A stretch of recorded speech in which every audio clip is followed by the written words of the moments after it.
Good afternoon, Marjorie. Good afternoon, ma'am. Okay, Marjorie, can you tell me about yourself? I'm Marjorie Tunacao, 23 years old, single, and I have two kids. Okay, I have a few questions for you to answer, so let's start. Why do you want to work as a maid? Because I have experience working as a maid, Why you choose Malaysia when there is a lot of other country? I choose Malaysia because it is a progressive and a peaceful country. How are you qualified for this job? I am qualified because I'm a hardworking and I have experience working as a maid. May I know what your education level is? I'm a high school graduate. What is your recent working experience? I have experience working as a maid, and as of now, I do home service of manicure and pedicure. Have you worked abroad before? No, ma'am. Do you have experience of taking care of baby? Yes, ma'am, with my two kids. Okay, how about elderly people? Yes, ma'am. Do you have any other special skills? Yes, ma'am. Manicure, pedicure. Okay. Yeah. Are you willing to learn new skills? Yes, ma'am. Yes, ma'am. I am willing to learn. Are you willing to work with the family where mother-in-law or any relatives stay together? Yes, ma'am. Currently, are you still working now? Yes, ma'am. Do you know how to cook? Yes, ma'am. What sort of food can you cook? Filipino food only. Okay, how about Chinese food? European food? Indian food? Or Malay food? No, ma'am, but I am willing to learn. Okay, are you aware that you will have to do washing, cleaning, ironing, and cooking? Yes, ma'am. I am aware. From all the house chores like washing, cleaning, ironing, and cooking, which do you like most? I love cleaning. If ever you were selected to work in Malaysia, who will take care of your kids? My parents and my sisters.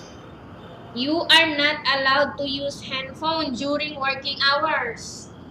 Yes, ma'am. You are only allowed to use handphone after you finish all the works and when going to bed.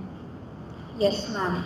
You are strictly needed to surrender the handphone to your employer in the morning, and your employer will return back to you once you're going to bed.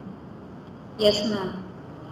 If ever employer finds out that you're abusing of using your handphone and it's affected your work performance, your employer will confiscate your handphone and you are not allowed to hold it anymore. Instead, your employer will allow you to call to your family 3 times in a month. You only allowed to bring normal phone and you are not allowed to bring smartphone. Are you agreed for the terms and conditions? Yes, ma'am. I agree. Are you agree to the rules and regulation for the handphone? Ma'am? Are Pardon? you agree to the rules and regulation for the handphone? Yes, ma'am. I agree. How many years is the contract as you agreed and understands? 2 years, ma'am. Can you describe for me your ethics, your attitude? I'm a hardworking and honest person and a responsible. How can you assure to us that you will work hard in Malaysia? I will finish my 2 years contract, ma'am.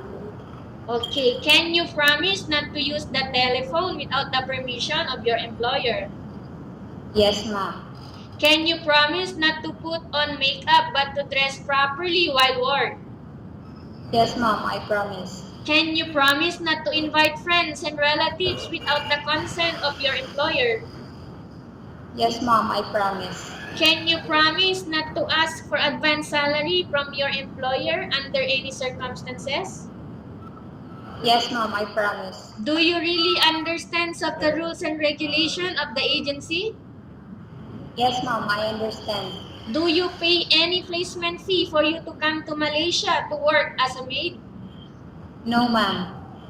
Do you have any history of sickness, breast cancer, or any other illness? No, ma'am. Do you suffer from any skin diseases, allergy, or physical defect? No, ma'am. Have you suffered from any serious illness? No, ma'am. Do you smoke? No, ma'am. Have you undergone any operation? No, ma'am. Are you medical fit? Yes, I am medically fit. Okay, are you in any medication? No, ma'am. Are you allergic with any food? No, ma'am. Are you preferred to work for the employer of any race? Yes, ma'am. Are you preferred to eat the type of food taken by your employer? Yes, ma'am.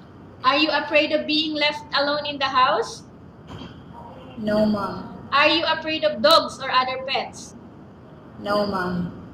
Can you promise to work according to instruction from your employer? Yes, ma'am. I promise. Do you have any immediate family working in Malaysia?